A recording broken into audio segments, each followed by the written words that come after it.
Assalamualaikum warahmatullahi wabarakatuh. Perkenalkan, saya Agung Putra Surya Diatma, BP 19101152610501 yang akan mempresentasikan konsep keamanan sistem informasi dengan mata kuliah konsep sistem informasi.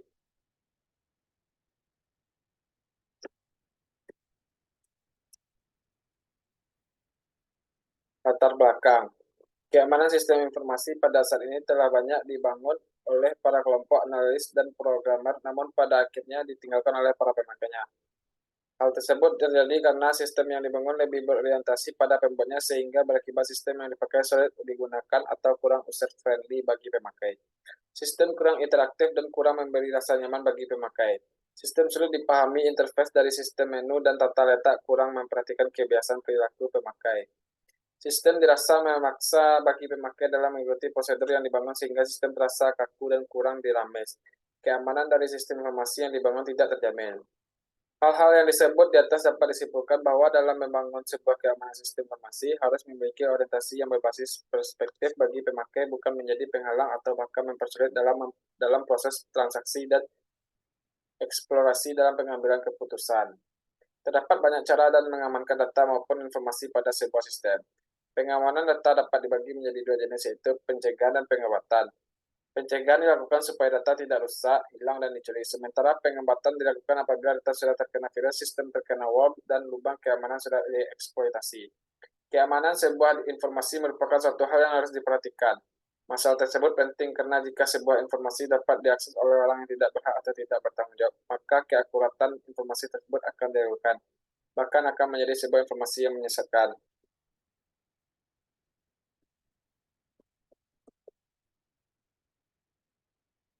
Rumusan masalah. 1. Apakah pengertian dari keamanan sistem informasi? 2. Apakah yang menjadi ancaman dalam keamanan sistem informasi? 3. Apakah kelemahan dari keamanan sistem informasi? 4. Apakah sasaran utama keamanan sistem informasi? 5. Bagaimana klasifikasi metode penyerangan dalam keamanan sistem informasi? 6. Bagaimanakah cara mengamankan sistem informasi? 1. Pengertian keamanan sistem informasi. Pengertian keamanan sistem informasi menurut G.J. Simons, keamanan informasi adalah bagaimana kita dapat mencegah penipuan atau paling tidak mendeteksi adanya penipuan di sebuah sistem yang berbasis informasi di mana informasinya sendiri tidak memiliki arti fisik. Sistem informasi bisa diartikan sebagai kebijakan, prosedur, dan pengukuran teknis yang digunakan untuk mencegah akses yang tidak sah, perubahan program, pencurian, atau kerusakan fisik terhadap sistem informasi. 2. Ancaman dalam keamanan sistem informasi. Ancaman terbagi dua, ancaman aktif dan pasif. Ancaman aktif terdiri dari pencurian data, penggunaan sistem secara ilegal, penghancuran data secara ilegal, dan modifikasi secara ilegal. Ancaman pasif terdiri dari kegagalan sistem, kesalahan manusia, dan berencana alam. 3. Kelemahan dalam keamanan sistem informasi. Kelemahan dalam sistem informasi adalah cacat atau kelemahan dari suatu sistem yang mungkin timbul pada saat mendesain, menetapkan prosedur, mengimplementasikan, maupun kelemahan atas sistem kontrol yang ada sehingga memicu tindakan pelanggaran oleh pelaku yang mencoba menyusup terhadap sistem tersebut. Cacat sistem bisa terjadi pada prosedur peralatan maupun perangkat lunak yang dimiliki. Contoh yang mungkin terjadi seperti setting firewall yang membuka telnet sehingga dapat diakses dari luar, atau setting VPN yang tidak diikuti oleh penerapan Kerberos atau NAT. Pendekatan keamanan sistem informasi. 1. Pendekatan preventif, bersifat mencegah dari kemungkinan terjadikan ancaman dan kelemahan. 2. Pendekatan detektif, bersifat mendeteksi dari adanya penyusupan dan proses yang mengubah sistem dari keadaan normal menjadi keadaan abnormal. 4. Sasaran utama dalam keamanan sistem informasi. 3 sasaran utama dalam sistem informasi. 1. Kerahasiaan, melindungi data dan informasi perusahaan dari penyingkapan orang-orang yang tidak berhak. Inti utama dari aspek kerahasiaan adalah usaha untuk menjaga informasi dari orang-orang yang tidak berhak mengakses. 2. Ketersediaan. Aspek ini berhubungan dengan metode untuk menyatakan bahwa informasi benar-benar asli atau orang yang mengakses atau memberikan informasi adalah betul-betul orang yang dimaksud. 3. Integritas. Aspek ini menekankan bahwa informasi tidak boleh diubah tanpa seizin pemilik informasi. Adanya virus, Trojan horse, atau pemakai lain yang mengubah informasi tanpa izin. Sistem informasi perlu menyediakan representasi yang akurat dari sistem fisik yang dipresentasikan. 5. Klasifikasi metode penyerangan dalam keamanan sistem informasi. Metode terbagi dua. 1. Intrusion. 2. Denial of service. Intrusion dapat menggunakan sistem komputer yang dimiliki orang lain. Sebagian penyerangan jenis ini menginginkan akses sebagaimana halnya pengguna yang memiliki hak untuk mengakses sistem. 2. Denial of service. Penyerangan jenis ini mengakibatkan penggunaan yang sah tak dapat mengakses sistem karena terjadi kemacetan pada sistem. Contoh dari metode penyerangan ini adalah distributed denial of service yang mengakibatkan beberapa situs internet tidak bisa diakses. 6. Pengamanan dalam keamanan sistem informasi. 1. Pengendalian akses. A. Identifikasi pemakai user identification. Mula-mula pemakai mengidentifikasi dirinya sendiri dengan menyediakan sesuatu yang diketahuinya, seperti kata sandi atau password. Identifikasi tersebut dapat mencakup lokasi pemakai seperti titik masuk jaringan dan hak akses telepon. 2. Pembuktian keaslian. Pemakai user authentication. Setelah melewati identifikasi pertama, pemakai dapat membuktikan hak akses dengan menyediakan sesuatu yang ia punya, seperti kartu ID, smart card, token, dan identification chip, tanda tangan, suara, atau pola ucapan. 3. Otorisasi pemakai user authorization. Setelah melewati pemeriksaan identifikasi dan pembuktian keaslian, maka orang tersebut dapat diberi hak wewenang untuk mengakses dan melakukan perubahan dari suatu file atau data. 2. Memantau adanya serangan pada sistem. Sistem pemantau monitoring sistem digunakan untuk mengetahui adanya penyusup yang masuk ke dalam sistem intruder atau adanya serangan attack dari hacker. Sistem ini biasa disebut intruder detection system. Sistem ini dapat memberitahu admin melalui email atau melalui mekanisme lain. Terdapat berbagai cara untuk memantau adanya penyusup, ada yang bersifat aktif dan pasif. IDS cara yang pasif misalnya dengan melakukan pemantauan pada log file.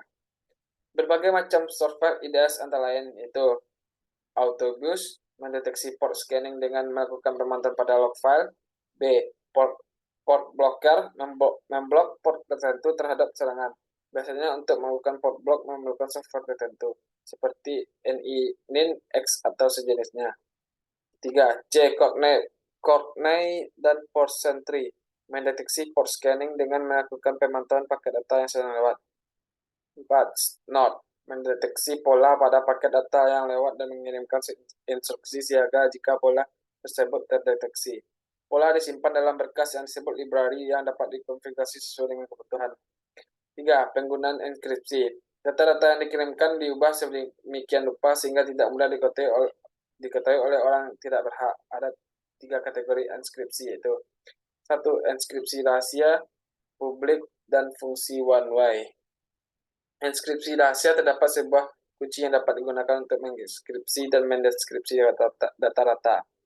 Enkripsi publik terdapat 2 kunci yang digunakan. 1 kunci digunakan untuk melakukan enkripsi dan kunci yang lain digunakan untuk melakukan proses deskripsi. Fungsi one way, suatu fungsi di mana informasi dienkripsi untuk menciptakan signature dari data asli yang dapat digunakan untuk keperluan autentifikasi. Enkripsi dibentuk berdasarkan algoritma yang dapat mengacak data ke dalam bentuk yang tidak bisa dibaca atau rahasia.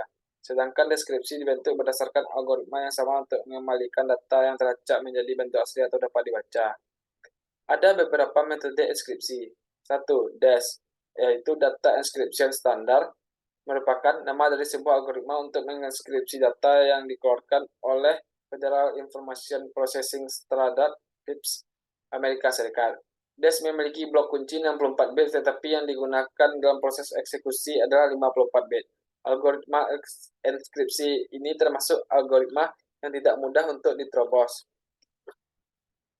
3DES atau disebut triple DES dikembangkan untuk mengatasi kelemahan ukuran kunci yang digunakan pada proses enkripsi deskripsi DES sehingga teknik kriptografi ini lebih tahan terhadap eksklusif key cert yang dilakukan oleh kriptoanalis. Penggunaan triple DES dengan suatu kunci tidak akan menghasilkan pemetaan yang sama seperti yang dihasilkan oleh DES dengan kunci tertentu. Hal itu disebabkan oleh sifat DES yang tidak tertutup. Sedangkan dari hasil implementasi dengan menggunakan modus elektronik, kode blok ACB menunjukkan bahwa walaupun memiliki kompleksitas atau notasi nol yang sama, proses enkripsi deskripsi pada DES lebih cepat dibandingkan dengan triple DES. C. 3. Kerberos. Kerberos adalah suatu sistem keamanan berdasarkan enkripsi yang menjadikan pembuktian keaslian mutual authentication bersama-sama antara komponen klien dan komponen server dalam lingkungan computing terdistribusi. Kerberos juga menyediakan hak-hak layanan yang dapat digunakan untuk mengatur klien mana yang berwenang mengakses suatu server. 4. Melakukan backup secara rutin. Dengan adanya backup data yang dilakukan secara rutin merupakan sebuah hal yang esensial sehingga apabila ada penyusup yang mencuri, menghapus, bahkan melakukan modifikasi seluruh isi bekas penting dapat diatasi dengan cepat. Sekian dari presentasi saya. Apabila ada salah kata, mohon dimaafkan. Wabillahi taufiq hidayah. Wassalamualaikum warahmatullahi wabarakatuh.